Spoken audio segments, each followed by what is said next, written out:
frères et sœurs, nous continuons notre enseignement, nos messages concernant comment activer et dynamiser notre foi. Premièrement, nous avons parlé de qu'il faudrait constamment entendre la parole de Dieu, car la foi vient de ce qu'on entend. Et deuxièmement, mes frères et sœurs, nous devons être constamment dans l'action. C'est par l'action que nous pouvons aujourd'hui montrer notre foi envers le Seigneur. Car celui qui ne croit pas, il n'est pas en action. Mais celui qui croit doit forcément être dans l'action. Mes frères, mes sœurs, c'est par nos actions, c'est par nos œuvres que nous croyons que Dieu existe. C'est par ce que nous faisons que nous croyons qu'il est là, qu'il entend nos prières, qu'il entend nos cris, qu'il entend nos gémissements, qu'il entend nos plans, qu'il veut nous aider. Donc, c'est de cette manière que nous nous rapprochons du Seigneur pour qu'il puisse nous entendre. Et la Bible dit ici dans le livre de Proverbes, Proverbe 12, le verset 11, « C'est lui qui cultive son champ est rassasié de pain, mais c'est lui qui poursuit des choses vaines et dépourvues de sens. » Donc l'action, c'est une façon de cultiver son champ, parce que celui qui cultive son champ, donc il est en action. Il croit qu'en cultivant son champ, il aura des résultats. Il croit qu'en faisant ce travail, et par conséquence, il aura quelque chose qui va le rapporter. Donc il aura un gain de ce qu'il fait. C'est pour cela, mes frères, mes sœurs, je vous convie deuxièmement à être constamment dans l'action. C'est-à-dire que si je crois que Dieu va m'utiliser, je dois apprendre la parole de Dieu. Si je crois que Dieu va m'aider à devenir un missionnaire, je dois être en action, ne pas attendre.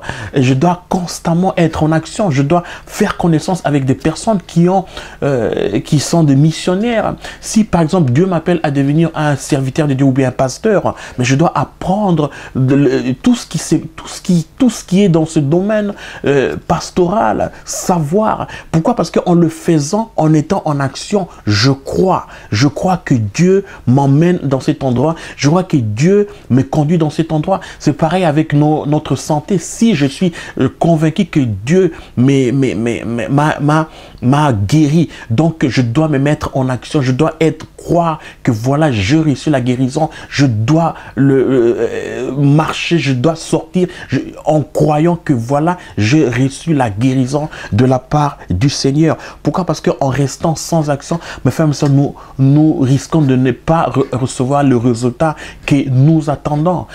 Plusieurs personnes, bien sûr, prient. Je ne suis pas contre la prière. Je sais la force de la prière. Mais mes frères et mes sœurs, nos prières doivent être accompagnées des œuvres. C'est-à-dire, je prie et après ma prière, je me mets en œuvre. Je me mets au travail. Je me mets en action pour voir les résultats de ma prière. Pourquoi? Parce qu'en restant à l'état statique, en restant à un état et ne pas être en action, mes frères et mes sœurs, nous risquons de ne pas recevoir ce dont nous avons besoin. Dans le livre de Marc, quand la parole de Dieu nous parle de la femme qui avait l'hémorragie, qui a perdu beaucoup de sang, cette femme, elle était en action dans une foule, quand elle a traversé la foule pour aller toucher le vêtement de Jésus, et parce qu'elle était en action, elle a cru que si elle va toucher le vêtement de Jésus-Christ, elle recevra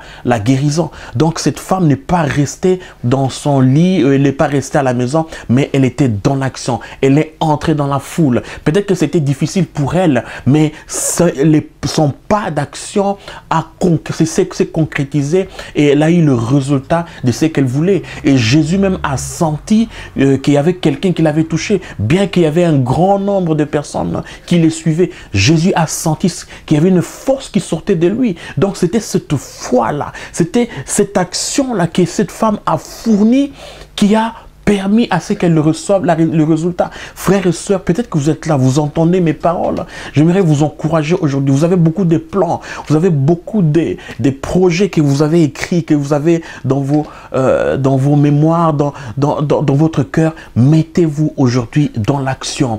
Ouvrez des entreprises, ouvrez des associations. Faites des choses pour que le royaume de Dieu avance. Ne restez pas, n'attendez pas le bon moment, car le bon moment, mes frères et sœurs, n'arrivera pas d'elle-même. Les bons moments, il faut que nous-mêmes, nous les provoquons. Les bonnes circonstances viendront si nous-mêmes, nous allons nous mettre en action, si nous-mêmes, nous allons sortir de notre état d'ordinaire pour nous mettre dans l'action. Quand on voit dans la Bible, la majorité des personnes qui ont reçu quelque chose dans la Bible, ils étaient tous en action. Ils étaient dans le travail. Même au moment où ils ne voyaient pas les résultats, mais ils continuaient, ils continuaient. Pourquoi? Parce que le fait de continuer, le fait d'être en action, mes frères, c'est ça qui concrétise. C'est ça qui montre notre foi. C'est ça qui montre que nous voulons voir un changement. Nous voulons voir